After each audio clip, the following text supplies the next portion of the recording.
अब जो पाकिस्तान की यूथ है वो दौर गुजर चुके, जब हमारे यहाँ एक नौजवान जो है उसके ये जज्बे होते थे कि मैंने तो बड़े होकर कश्मीर को आज़ाद करवाना है, मैंने कश्मीर की आज़ादी के लिए जंग लड़नी है, मैंने जहाद कर। इंडिया ने अपना लॉबिंग की या दबाव डाला कि पाकिस्तान को ग्रे लिस्ट में रखो, बल्कि मुमकिन अगर हो तो इसको ब्लैक लिस्ट में डालो, तो वो इंडिया ये कह तो सकता है। पाकिस्तान अभी तक पाकिस्तान नहीं बना, कश्मीर को हम लोगों ने बनाने की फुल कोशिश करनी है। इस वक्त जो सबसे बड़ा चैलेंज फेस कर रहा है वो मौशी है, और बैनुल-अक़वामी सतह पर, फॉरेन फ्रंट पर, और इस वक्त हम जिन जिन चैलेंजेस में घिरे हैं उसमें मौशी जो चैलेंज है ये टॉप पर। उसके बाद जो रीजनल कॉन्फ्लिक्ट है वो भी अगर मैं कहूँ तो पहली या दूसरे नंबर पर है। हम लोग इंडिया के साथ मुकाबले की बात करते हैं, they have around 550 billion dollars in their reserves.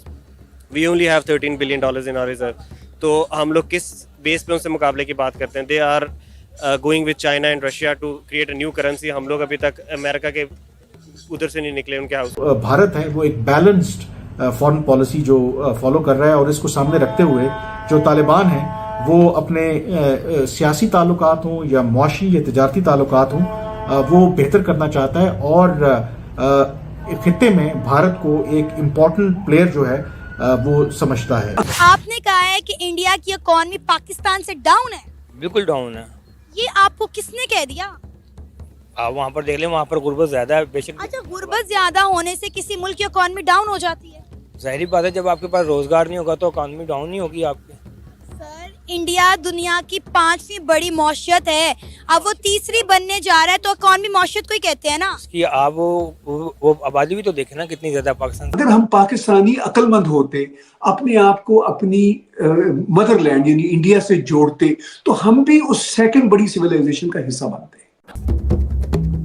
नाजरीन, इंडिया के प्राइम मिनिस्टर नरेंद्र मोदी ने एक नया मिशन अनाउंस किया है, रेड इन इंडिया।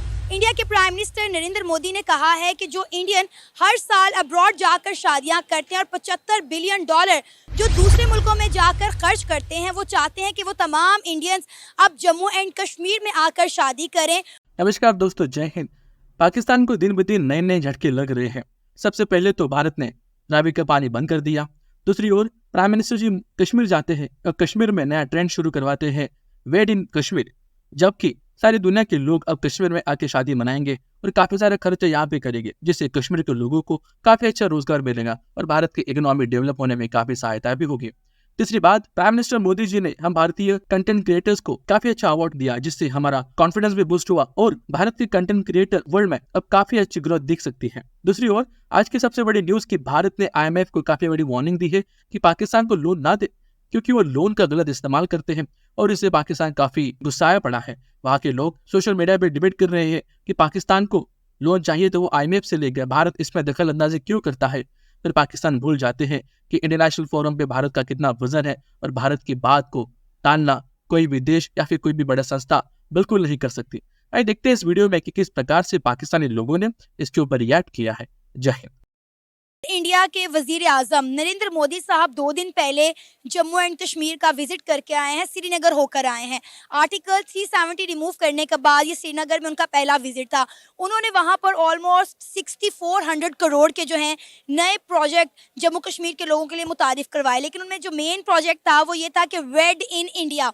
उन्होंने अपने लोगों को कहा कि वो इंडिया में शादी करें जम्मू कश्मीर में। इससे जम्मू कश्मीर जो में है टूरिज्म बढ़ेगी, लोगों में रेवेन्यू जनरेट होगा, लोगों को रोज़गार के मौके मिलेंगे, क्योंकि बहुत सारे इंडियन ऐसे थे जो बाहर जाके अब्रॉड जाके शादियां करते थे, जो कि रेवेन्यू वहाँ चला जाता था। तो उन्होंने कहा था कि वो रेवेन्यू हमने जम्मू कश्मीर में लेकर आना है। वेड इन इंडिया, क्या कहना चाहेंगे कश्मीरियों के लिए, कैसा इकदाम है इंडिया के प्राइम मिनिस्टर नरेंद्र मोदी का? देखिए, ये अब अगर आप इस चीज़ को लेकर संजीदा हो जाते हैं कि रेवेन्यू जो है वो कश्मीर से आएगा, सबसे पहला जो सवाल है वो ये है कि क्या कश्मीर के लोग, आपने कश्मीर के लोगों को और कितना चूसना है? अगर आपको लगता है कि आपने अब भी कश्मीर के लोगों को इस मकसद के लिए इस्तेमाल करना है कि आपने वहाँ से रेवेन्यू लेना है, आपको सबसे पहले ये देखना है कि कश्मीर के लोग आज़ादी इजहार राय मांग रहे हैं। कश्मीर के लोग ये मांग रहे हैं कि हमें आज़ादी चाहिए, वो इतने सालों से फ्रीडम मांग रहे हैं, और आप क्या कह रहे हैं कि आपने फिर कश्मीर को जो है वो रेवेन्यू के लिए उसको इस्तेमाल करना है। दूसरी बात ये है कि क्या कश्मीर के लिए कश्मीर सिर्फ आपके लिए पिकनिक पॉइंट है कि आपने सालों बाद जाकर वहाँ शादियाँ करनी है और वहाँ से रेवेन्यू जनरेट करना है? क्या आपको कश्मीर के लोग ये नज़र नहीं आ रहे कि वो मांगना क्या चाहते हैं, उनकी डिमांड्स क्या हैं? सबसे पहले नरेंद्र मोदी को ये देखना चाहिए कि कश्मीर के लोग चाहते क्या हैं। आपने वहाँ फौजें खड़ी की हुई हैं, आपने वहाँ कब्जा किया हुआ है, आपने वहाँ लोगों पर जो है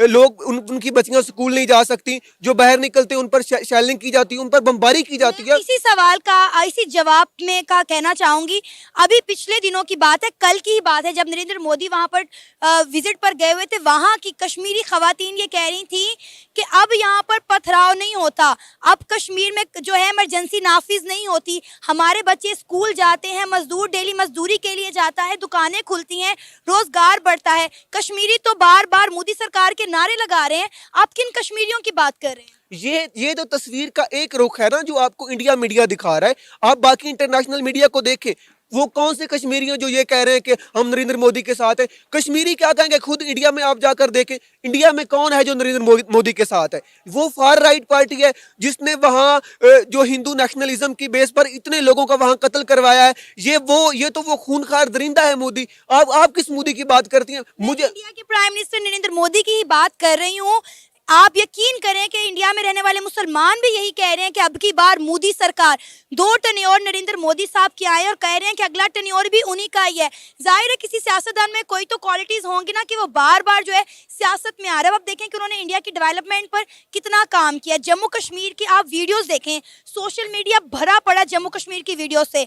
इंडियन बैकग्राउंड के बिजनेस में जो हमारे दोस्त हैं इतने डाउन टू अर्थ हैं, जो मतलब शायद मैं तो एक मामूली सा आदमी हूँ, वो मेरे से भी ज्यादा सादा जिंदगी गुजारते हैं और वो बिलियनर्स हैं। और वो 5-6 मिल जाएं जब कभी बैठ के, तो उनका जो टोटल उनके एसेट्स होते हैं वो पाकिस्तान जो मदद मांग रहा होता है IMF से, उससे भी ज्यादा होती है। तो ये है, पाकिस्तानी समझते नहीं है ना इंडिया को ना इंडियंस को। और खासतौर प्राइम मिनिस्टर नरेंद्र मोदी के हवाले से और उनकी टीम के हवाले से इनके अपने बड़े शदीद बायसेस हैं। और देखिए, मैंने एक पाकिस्तानी जर्नलिस्ट मेरे दोस्त हैं जो इत्तेफाक से अमेरिका में रहते हैं, तो उनसे मेरी कोई बात हो रही थी, तो वो अपने टेवे मुझे बता रहे थे जी कि देखिए मोदी जी की तो पॉपुलैरिटी नहीं रही, फलां है, टीम है ये। मैंने कहा भाई बात सुनो, तुम सिर्फ पाकिस्तान पे फोकस रखो, तुम नहीं समझ सकते इंडिया को। तुम अपनी लाइकिंग या डिसलाइकिंग की बुनियाद पर, वो मुझे कह लेंगे इंडिया में तो बड़ी गुर्बत है, फलां है, टीम है। मैंने कहा यार देखो बात सुनो, तुम अमेरिका में रहते हो, वहां पे भी लोग सड़कों पे मांग रहे होते हैं। और मतलब पाकिस्तान का हाल मुझे बताओ, चूंकि तुम 24 घंटे पाकिस्तान की बात करते रहते हो, तो तुम बस उसी फिक्र में लगे रहो, तुम इंडिया को नहीं समझ सकते। इंडिया दुनिया की देखिए 3री-4थी बड़ी सिविलाइजेशन है। चाइनीज सिविलाइजेशन है, वेस्टर्न सिविलाइजेशन है, India is almost 3rd civilization, बल्कि अगर आप देखें तो वो 2nd बड़ी सिविलाइजेशन बनती है। चाइनीज सिविलाइजेशन भी एक तरह से बुद्धिज्म, वो सब इंडिया से डिराइव्ड है। अच्छा जी, पैसे वैसे की बात छोड़ी, मैं सिविलाइजेशन की सिर्फ बात कर रहा हूँ। तो मैंने कहा अगर हम पाकिस्तानी अक्लमंद होते, अपने आप को अपनी मदरलैंड